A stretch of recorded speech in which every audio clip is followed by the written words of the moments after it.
Good morning. This is Michelle Love with Dynamic Change, and you are listening to KPCA LP in Petaluma. Thank you for joining today for the show. And this show is to provide ideas and stimulate conversation and creative thoughts around having more wellness within your life. And what I do is I'm a certified wellness coach, self-defense instructor, fitness trainer, and I have a degree in psychology. So I hope your day is amazing. You can also look up more information on me by going to my website, which is dynamicchangewellness.com, or you can also email me from the website to inquire about things you would like problem solved in life and how to work with developing new patterns that will help provide just more fun and fulfillment and wellness and emotional patterns that are leaning more towards where you want to be in life. So I hope everything is lovely today, and the weather is getting warmer outside. And today I would like to share discussing the topic of communication.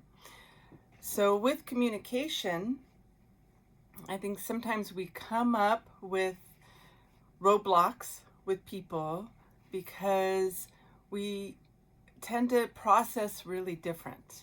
And I think that can have a huge effect on being able to emotionally connect. Like our thoughts can get in the way. And when we're able to connect mentally with our thoughts in a way where there doesn't feel like there's a barrier where we want to shut down or feel defensive or feel triggered, it gets in the way of us emotionally connecting, which is a shame, right? Because in life, we want to feel this connection. We want to feel this sharing. We want to feel close to the people we want to be close to. And communication can be a tricky barrier at times. So I would like to talk about some different techniques of how you can keep communication open and work with different communication styles, different processing styles, and just find ways to kind of take a breath and deal with when a block feels like it comes up.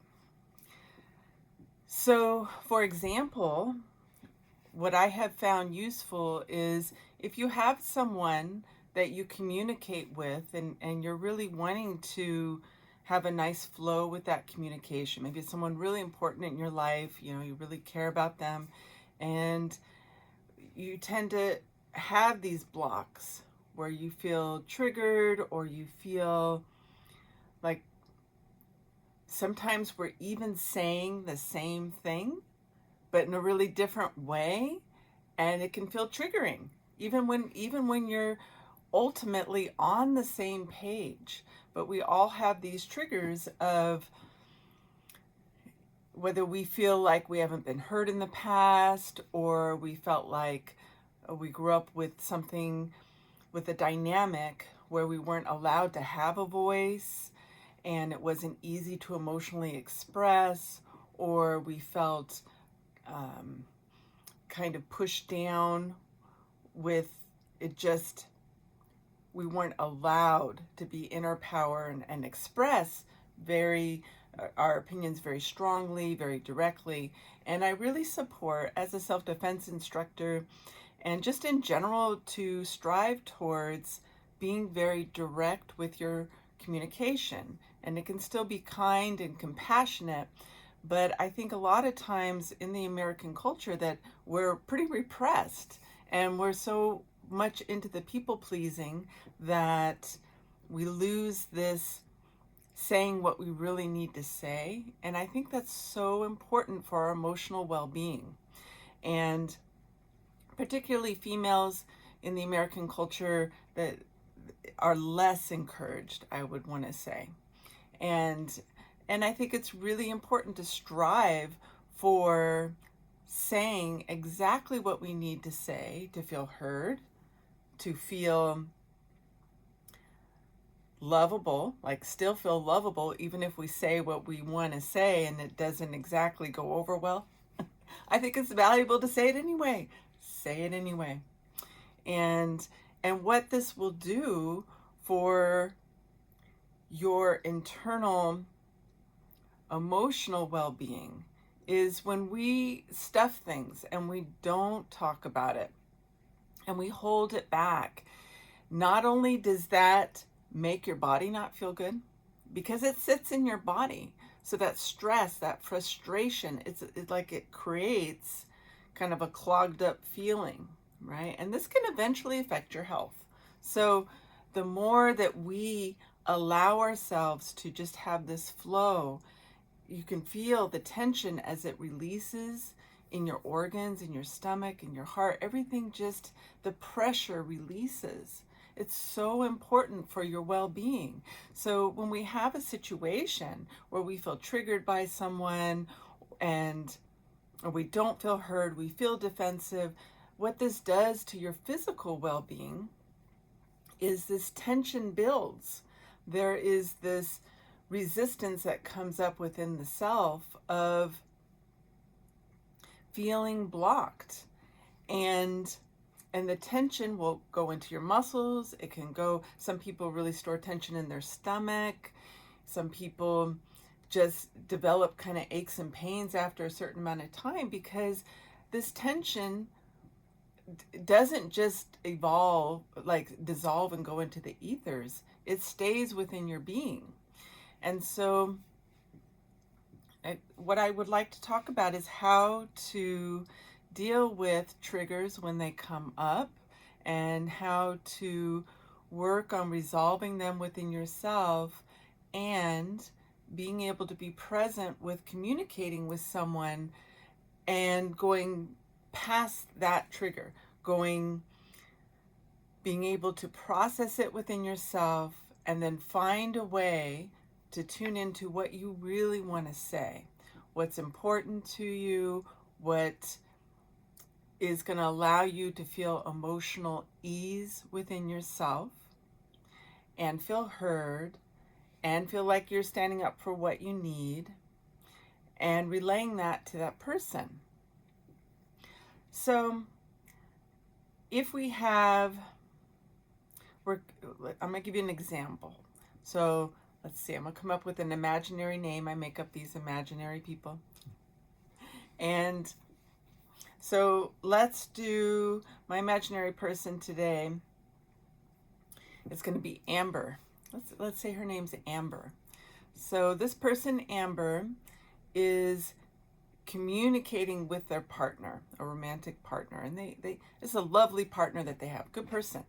But Amber is emotionally very, very sensitive person, and their partner is also a very sensitive person, but maybe processes in a more mental way, a little more, they're able to disconnect and just be more logical.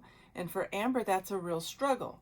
For Amber, she has to, the way she processes her emotions and her thoughts is to first feel the feelings of what they're talking about, what's going on with her, and then her mind kind of sifts through those feelings and comes to a conclusion.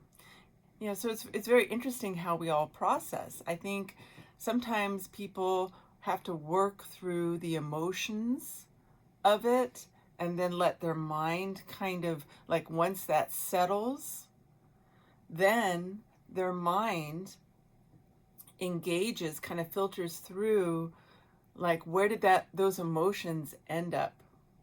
So where did those emotions end up?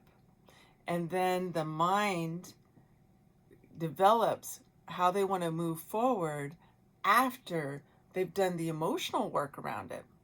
So some people process that way, which is really interesting, right? There's so many different ways that we work through our emotions and connect the emotions with our mind and our actions, right? To me, they are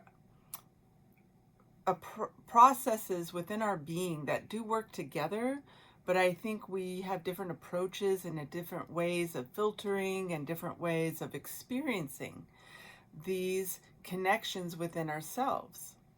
So if Amber needs to listen to her feelings first, and once she listens to herself, then she can just let it settle. It might take her some time, right? Maybe she needs a whole day of just kind of, maybe it helps her to go for a walk.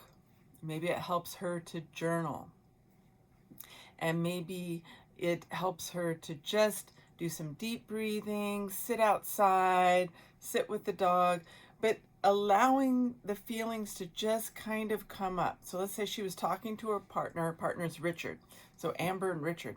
And they were having a conversation about something pretty important. Let's say they were talking about maybe relating to family members. That's a loaded one, right? So that topic really stimulated Amber in a way that it triggered some of her defense mechanisms, and just because of emotional baggage from her childhood. So she had this kind of trigger that came up, and they were discussing how to approach some extended family matters. How about that? And so Richard was coming from a very, very logical point of view, and Amber is also a very logical person, but for her, she's a very emotionally passionate feeling person, and her emotions come up first, and she felt kind of overwhelmed, a little defensive, and she didn't want to argue with Richard. She adores Richard. They have a really healthy, lovely dynamic, but sometimes they run into these barriers where they don't know how to communicate. And so she got a little defensive, said something, and then Richard kind of pulled back and shut down a little bit. So they end up with this roadblock, right? And then they both feel uncomfortable, and that's never fun. So what happened from there was that Amber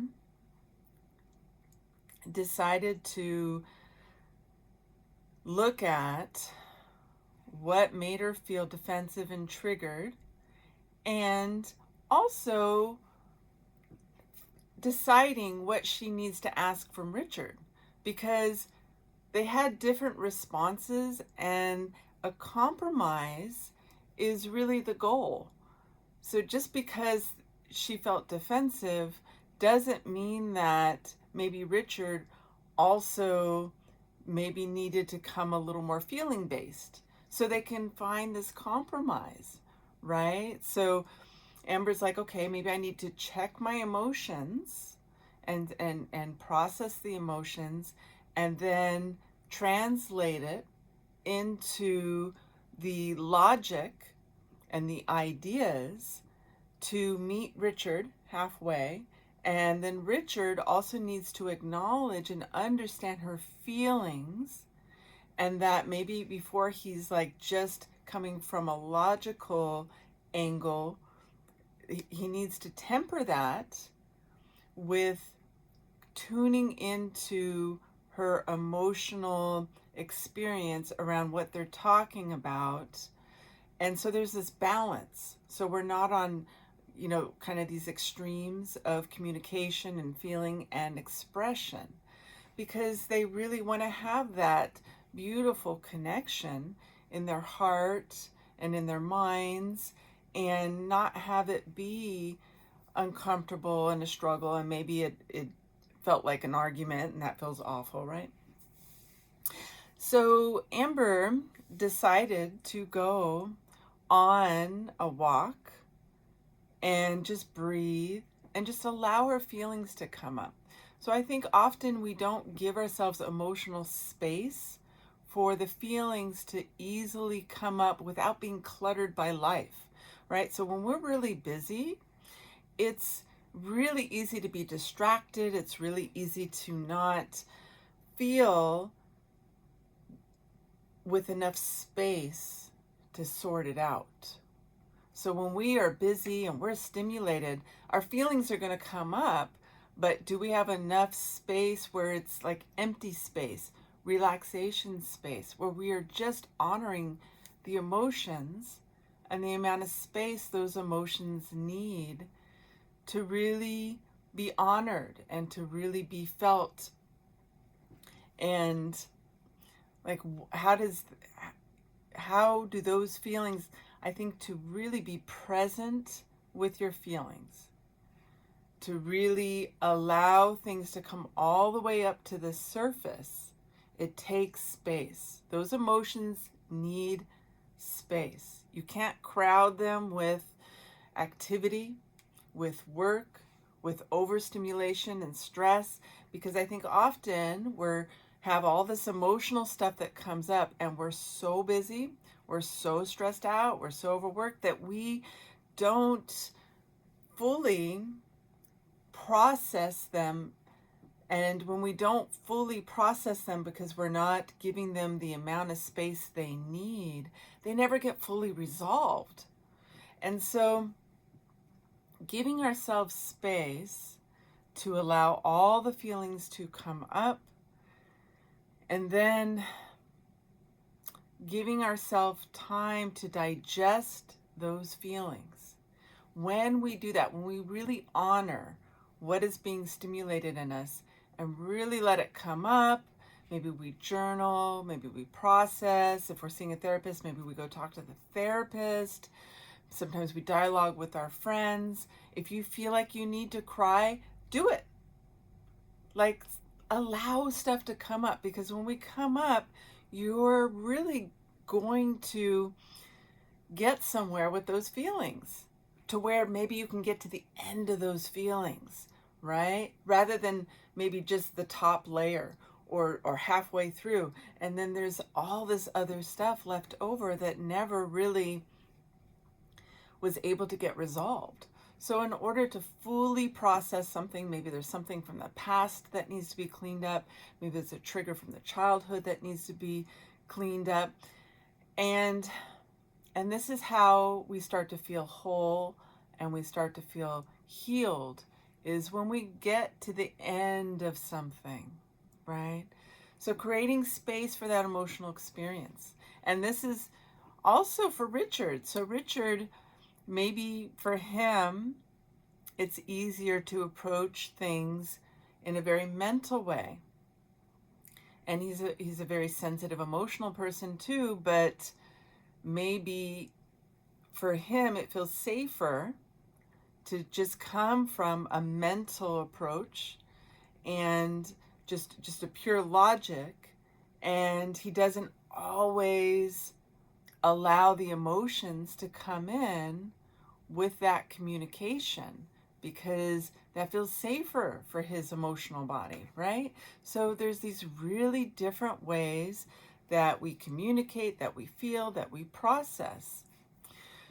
So Amber decides to tell Richard, because they had this uncomfortable conversation where there's some defensiveness came up, and they both left not feeling great, right? So Amber asked Richard, look, I'm feeling triggered and I'm feeling defensive, and I think I'm feeling some things I need to resolve within myself, and I think I'm feeling triggered because I don't feel seen and heard. I feel like you're not really understanding my emotions, and so I want to kind of sift through that before we try to communicate more. And I want to also think about how I can not only resolve what emotionally is coming up for me, I need to kind of sift through that, and then decide what logic fits my emotional needs that are being triggered in this moment. Because we want everyone to be able to get what they need and really have healthy, fulfilling communication that is effective in a way where you're moving forward in a very healed way. Because with our communication, we want to have our life mirror what we actually need. And figuring out what we need and how to bring that about is the lesson, I believe, to, it should come to that really healthy conclusion. But it's like, how do we get to that healthy conclusion, right? So we can move forward in life. We can move forward in ways that are healthy, that are whole, that release the old patterns that maybe were painful or dysfunctional. So with Amber, she decided to say this to Richard.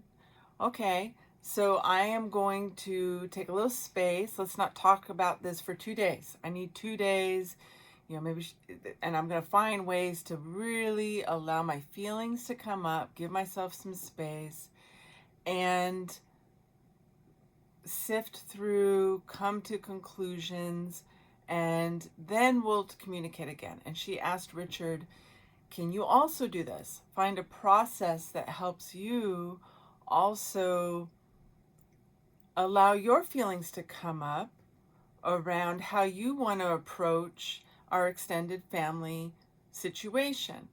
Like, because he's going to have his own emotions, even if he's more of a mental person, it's logical of how he approaches things. It's good for him to tune into how does he feel about it as well, not just his mental ideas.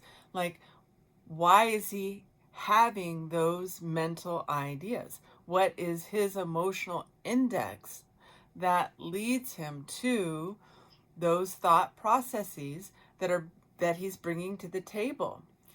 So that way they're both working towards this compromise of what's the emotional reasons, and then what's the logical reasons that support a healthy emotional approach to a situation that makes them feel like they are moving forward in a healthy way, in a healthy new pattern that releases old patterns that maybe come from a dysfunctional experience and family baggage, childhood baggage. So finding this kind of way to move forward that really has this healthy approach. So Amber takes this space, and they both agree, I love you so much. And give each other a hug. I love you so much. I don't want to argue. I don't want to fight. There's nothing that we can't resolve here, but we're going to just take a little space from this conversation and process. So I'm very proud of them. I think that's a very nice way to work together. So Amber decides to journal about it, and she realizes that, in her childhood, that she felt pretty suppressed by the dynamic that the parents had. The parents were pretty overwhelmed. Let's say they were pretty overwhelmed in life and really stressed. There was a lot of financial stress, and they worked really hard. They were good people, but it was a very tense environment, and everyone felt very overworked. And the result was there was this tension all the time, this stress.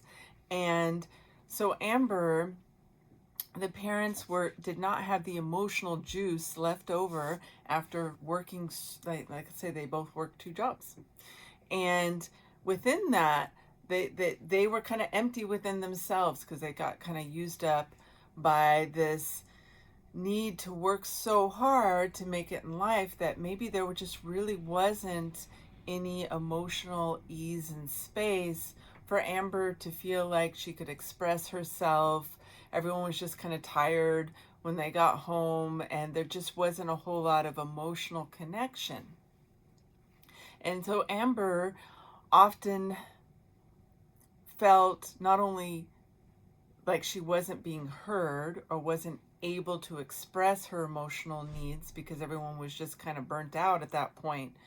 But she also felt really kind of guilty because she saw the parents working so hard to provide, and they were good people. But her inner child didn't feel nourished emotionally. She was provided for with, food and a home and the clothes and all the stuff for survival, but her emotions weren't being met. And she felt guilty because she just saw that her parents sacrificed so much to provide, to work so hard all the time, right? So she has this conflict within herself of feeling defensive, like she shouldn't have those feelings of being upset, that she didn't emotionally get nourished. Because her mind sees how hard these people work to show their love, to provide for her. So there's this conflict. So when her and Richard were talking, and he's talking about, let's do some family inclusion of this extended family gathering, and she just noticed that Richard was kind of pointing out how her family wasn't emotionally available. Let's say that. Maybe he was like, I really wanted to have everyone over and do this family gathering or maybe a family, just like a dinner, and that he wanted to make it special, and he wanted to have it feel warm and fuzzy and have this connection. And what got triggered in Amber, like let's say he wanted to do a barbecue to just for no reason at all, just to have emotional connection with the extended family. And what got triggered in Amber was that she realized there was a void within her, that she had never had a whole lot of let's just connect for the sake of connection. That her family wasn't available to her to just connect. That basically they worked all the time and she felt alone. So it just triggered this thing in her where she didn't realize she was upset about that she did not have that as a child, and that she grew up feeling alone, that there was never just a family gathering for the sake of just gathering and enjoying each other's company. And it just triggered something in her. And she just felt this, a little bit of anger, a little bit of grief, a little bit of frustration, and that she had never really had the words to articulate this void that she grew up with, that she felt, right? And so when Richard very innocently is like, oh, let's do this nice, lovely thing, and she had no idea she had this trigger that was going to come up. And so that's what came up for Amber. So Amber does some journaling around this. She goes for a walk. She spends some time alone, moving slowly to figure out, like, what is going on with me, because it didn't really make sense in the moment. And so let's say she had a day off from work, and she took that day to just be by herself. Maybe, so she does her little hike, she hangs out with her dog, she sits in the yard, and she just does some deep breathing. She can do some meditating, she can do some Tai Chi, she can do whatever creates space for her internally, okay? Maybe she did a little painting, maybe she likes to sculpt. It's like whatever feels good and creates some space for her psyche and emotional sense of feeling.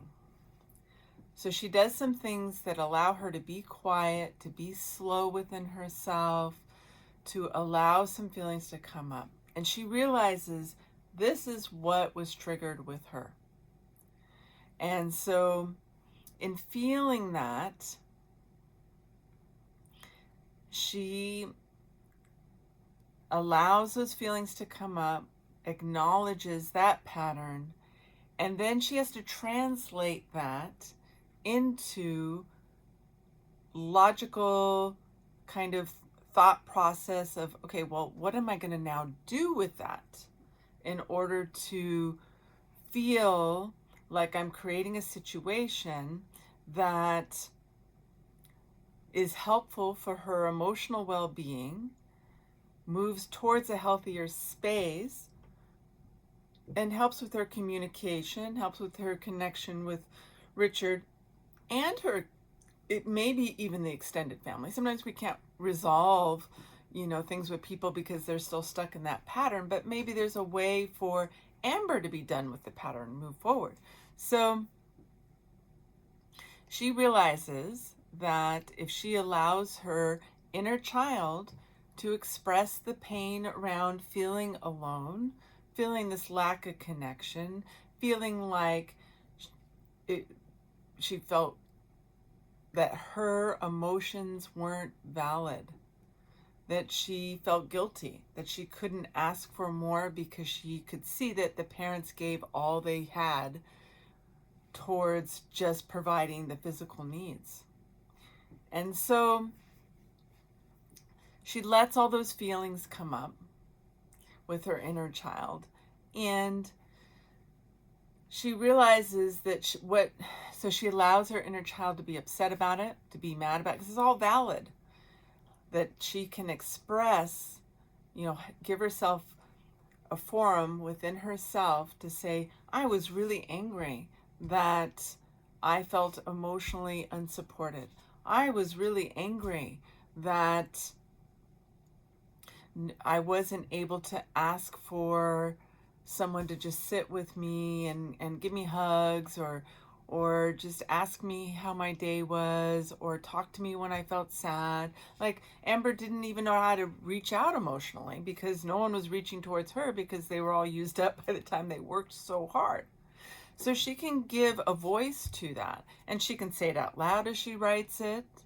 She could do some art therapy around it, draw some art around it, and really give verbal articulation to her inner child's emotional needs and feelings from that experience.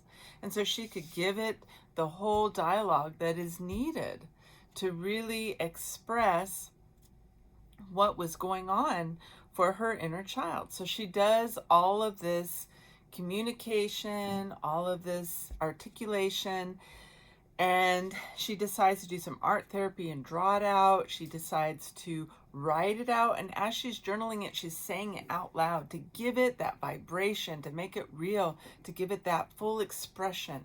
So she writes all this out, and she ends up crying, and she ends up drawing, and then she's like, "Oh, that felt better," right? And then she went for another walk, and then she did some exercising. She went and ride the bike so she can get some of the anger out, like really pumping hard when she's, and then by the end of the day, she feels this movement. She feels this release. She's let some of this out. She feels heard. She was able to get to the bottom of, wow, that's what was the emotional charge behind me getting upset with Richard. And so she decided the translation into her actions, into her mind, like, okay, now what am I going to do to create actions that support this healing?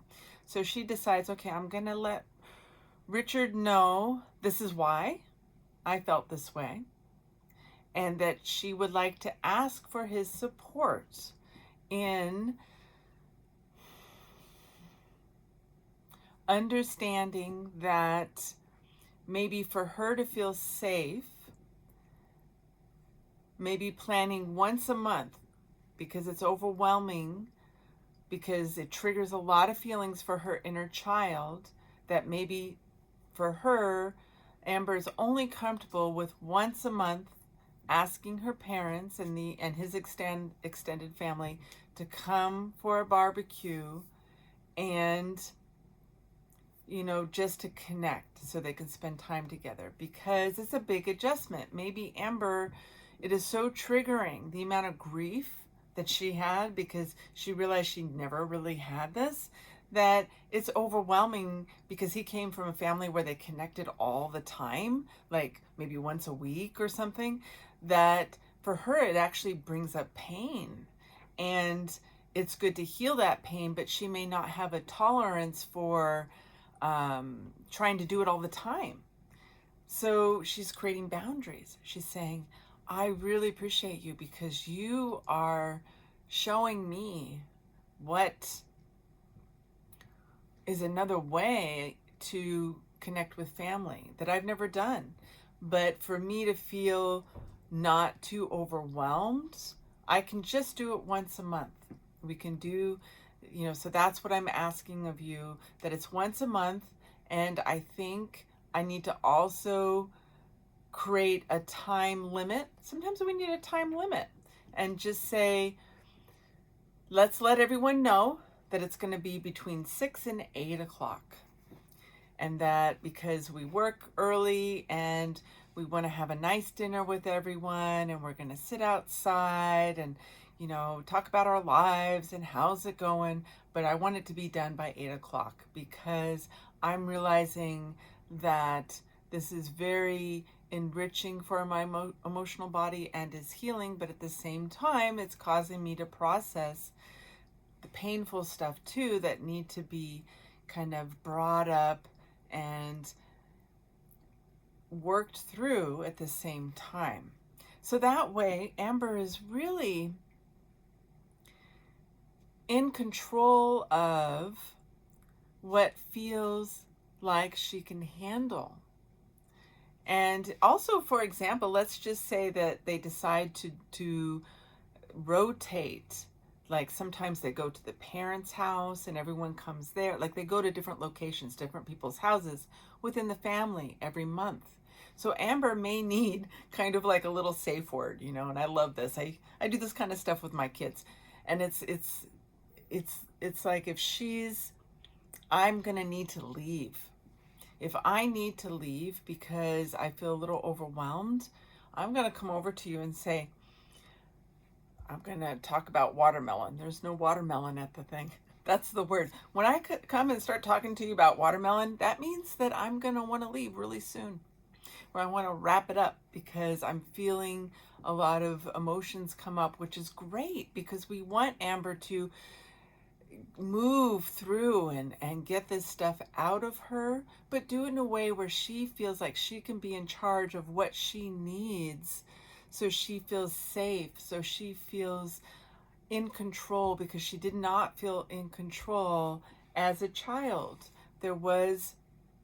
She felt powerless to ask for her emotional needs. So she's creating this safe container for her emotional needs and the actions that back it up. And she can ask for it, she can communicate for it. And this is going to allow her to be empowered with her communication around her emotional needs. So they have a plan, they do all that. So this is what Amber's going to ask Richard. Richard, on his end, has realized that he had a lot of emotional connection with his family, like they spent time together. But when someone got upset in the family, he had a tendency when he grew up, when someone had like disapproved of something, that they had a strong response. Maybe his parents were, maybe it had to be expressed a certain way, the communication, to where when there was discord, like that wasn't, everyone was kind of a people pleaser in his family. Let's say everyone was a people pleaser in his family. So Richard grew up with people that didn't really talk about uncomfortable topics much. Maybe they kept it very kind of safe communication, and they just kind of, if something was uncomfortable, they just kind of didn't go there. So when Amber had this reaction of responding in this way where she got really upset, he felt that he didn't feel lovable in that moment. He felt like he just had to shut down because for him, that wasn't included. Talking, dealing with uncomfortable feelings wasn't something that his family did. And they just avoided things. For him, it didn't feel safe to, that wasn't, that she didn't love him or didn't feel connected to him, or he felt bad, like a bad person, if he was bringing up something that caused her to be so displeased. Because in his family, they just kind of didn't bring that anything up, and they just kind of shut it down, and they just kind of ignored it. And Amber's not like that. Amber's like, I'm not going to avoid it. I'm just not sure how to handle it. But she's going to have a reaction rather than shut everything down and avoid it. She allows her responses, even if they're messy, to come up. And messy's great. Emotions are messy. But his family just kind of never talked about the elephant in the room and did everything to suppress it, to hold it down, and to try to make it feel nice, and everyone just became quiet. So he's not used to someone that actually processes the things that get triggered. So for him, he just shut down. He just felt bad. He felt like he was, like his inner child just felt like he was being a bad person at that point, right? So for him, he withdrew and he just shut down and figured it had to be his fault, that he had done something bad. So that was his process, right? So she asked him to think about what was triggered for him. And so he thought about it and realized he felt like he had just done something wrong, that it was his fault, that he didn't know why that he had upset her. And he didn't understand when he was trying to do this good thing and trying to help. He felt like he was problem solving in their life because he acknowledged that there was this lack of connection within the family, and he preferred that so much. He wanted to include Amber in that experience to show her, this feels really good. And so for him, it was this whole thing where he had this really great intention, but he had no idea that she didn't have the same emotional index, and that she didn't emotionally understand this connecting with the family. And so for him, it was very frustrating, and he just shut down. And so for him, let's say for him, he had to go and just take time to allow himself to think about it. So he is more logical, and he approaches his feelings first with logic. So maybe, there's books. You can find a book on communication. Sometimes there's podcasts that he could find around communicating with your mate. Sometimes, talking to another, like a friend or a therapist, or sometimes just allowing yourself to have that space of just doing something. Maybe he went to go do a project, and he was doing something with his hands, and so he likes to do woodwork. So maybe he went and did the woodwork, and as he was doing it, it created this space for him, this space for emotions to come up, and also relaxing the mind. I'm assuming sometimes masculine experience may be when they do stuff that is quiet, when they do stuff that allows them to work it through their body, might create some space for them, right? Because I think that allows the mind to flow. So when our mind is, sometimes if we do something that is not really taxing on our mind and it's an easy doing with our physical body and activity, I think it allows the mind to relax and flow. So for him, he did this woodwork, and it was something that felt pleasurable. He was making this beautiful rocking chair, and it didn't didn't make him stress out in his mind, because it was something he's made many times and he loves doing it. So it's making his emotional body feel happy. It's allowing his mind to just relax. And so doing that happy kind of activity that doesn't require all of his focus kind of allowed his mind to just have this ease of thought and feeling. And when he did that, he realized that for him, what was being triggered was that his family just didn't really talk about deep emotions, that it was kind of surface, and there was love and they spent time together, but the uncomfortableness of things that were difficult to resolve was not something he was used to doing. So for him, creating a space, a container that felt safe for him to really explore what was going on with him internally, doing something like that, something that made him feel happy, something that gave him some joy, something relaxing, something that allowed him to do through his body. That kinesiology of doing through our body also helps emotional stuff work out. So he realizes in being quiet, taking this time, and so that's what he did. While she had her day off, he also had a day off, and they took this time to do these separate things. And then he decided to do a workout. He did these things, and it created space and relaxation, and allowed the endorphins to come up through the exercise to allow their bodies to feel good. So they did things to make their mind feel good, to make their emotions feel good, and to create this space for these conclusions. And so he decided what he's going to ask for with Amber is for him to feel safe with his communication, so he doesn't shut down and pull away.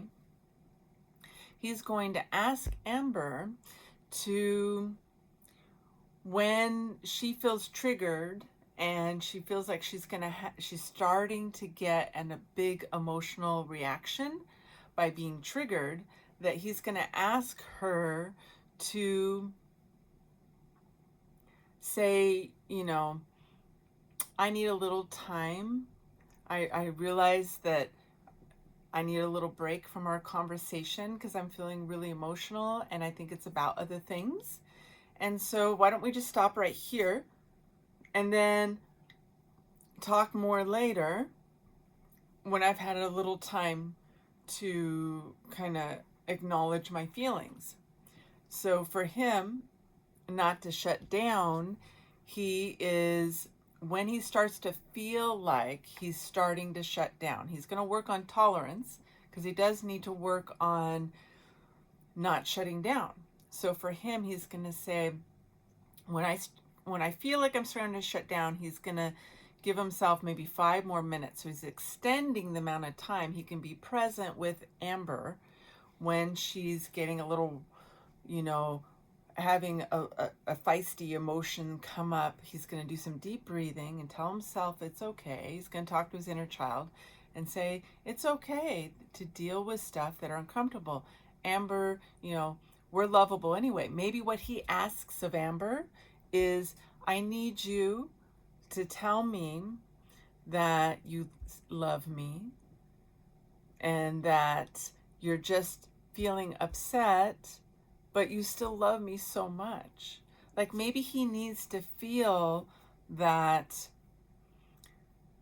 it's not this bad thing, because his inner child just feels like it's this bad thing. He's unlovable. It's not acceptable to have messy, uncomfortable conversations and work through them. So maybe he needs to still feel loved in that moment, and he needs to feel that. So he can tell Amber, when I start to feel a little like I want to pull back, I'm going to say, I need to hear that you love me. I need to, just have a hug right now, and we can agree to disagree. And maybe that's what we agree to tell each other. I can't agree in this moment, but I do agree how much I love you, right? So we need to find a way to still feel connected and meet in the middle, work towards the compromise. So maybe he asks for that. He needs a little physical contact. He needs to hear that she still loves him, and then he's going to say, okay, I want to talk for 5 more minutes. Let's both take 3 deep breaths. We're going to have a hug. We're going to agree that this is a little challenging, and so that he's working towards his tolerance and saying, maybe for him, he needs to feel physical contact. He needs to hear something loving, and they both agree to take some deep breaths together, and then talk. And they set a little timer, 5 more minutes. We're going to try to say a few more things, and then we're going to make an agreement to talk tomorrow or talk later this evening after we've taken some space. So they're both working on coming closer and feeling embraced within their connection and working on the communication. So this kind of communication style of just sometimes, and another thing that I find really helpful too is sometimes when the communication is so different, to try not to immediately, as the triggers are being healed and we're able to recognize there's a trigger, to just be quiet. I find just listening, and sometimes just listening, allow the person to just express, even if you feel triggered, just allow, because this is someone we really love, right? Just allow them to talk and talk. And then sometimes we can just feel it. Sometimes we can just get to that place of allowing that trigger to come up, allowing our feelings to just be, allowing it to just be a little uncomfortable, and just kind of breathe and listen to that person. And then at the end of it, as we're getting used to our triggers, it's easier. You can say, I love you, and I listen to everything that you just said, but this is what I was feeling when you were saying all that, and I appreciate what you said, and this is what I got from what you said, and this is, I totally agree with that, but at the same time, I didn't feel like you were listening to what I was trying to say, and this is what I was feeling. And then that way, if we can try to just sit with our triggers and just kind of let it be for a few minutes. And this is something to work towards. Sometimes this takes quite some time, but to work towards being able to allow all that to happen, and then reflect. This is what I hear you saying. Totally agree with that. Thank you. I love you. That's fantastic. But I'm struggling with this aspect of it. This is how I feel. I need you to kind of understand how I feel about it. Can we find a compromise? So just allowing that person to express, allowing yourself to experience how you feel, and then ask for what you need. Then asking for, next time when we communicate, this allows me to feel more heard, this is the boundary I need. So we're constantly working towards this compromise of where can we both feel good and move forward in our communication in a healthy way. So that's my example. And I hope that is helpful for when we're thinking about how different we process communication. So I am so happy for Amber and Richard. I love my imaginary people. I find this to be very real, and I really enjoy thinking about what is our experience on all the different levels. And so all the things that I have studied not only deal with the psychology, but deal with the somatic, emotional, physical experience to our emotional experience and how our minds affect our body. It's a whole process.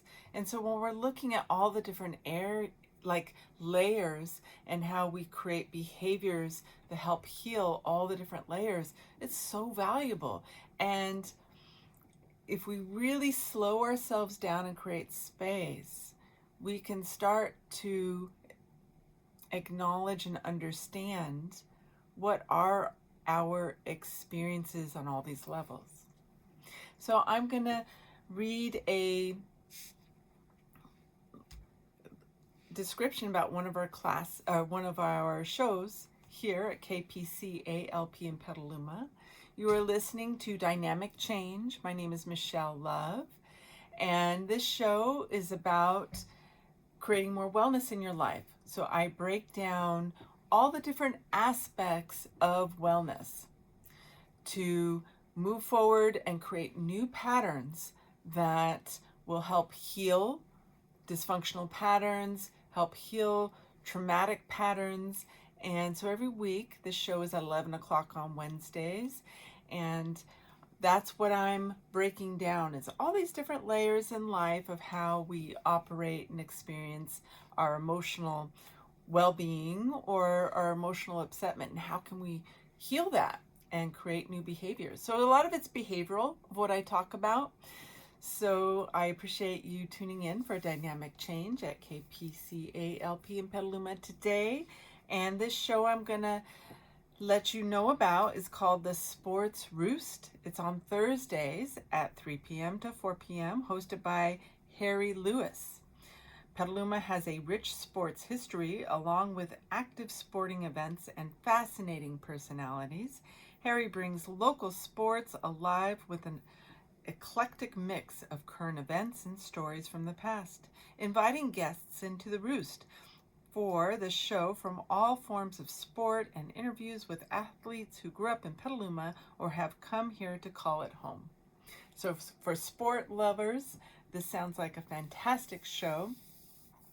And again, it's called The Sports Roost. It's on Thursdays from 3 o'clock to 4 o'clock in the afternoon.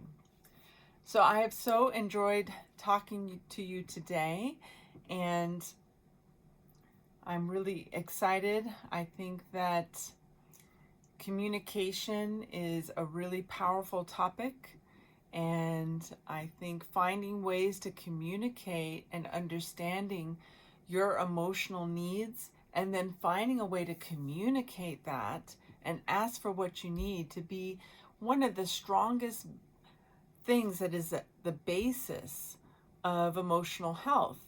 And so when I teach self-defense, again, you can always go to my website to see all the different things, that services I provide for people around wellness. My website is dynamicchangewellness.com, and you can also email me there if you have something you would like discussed.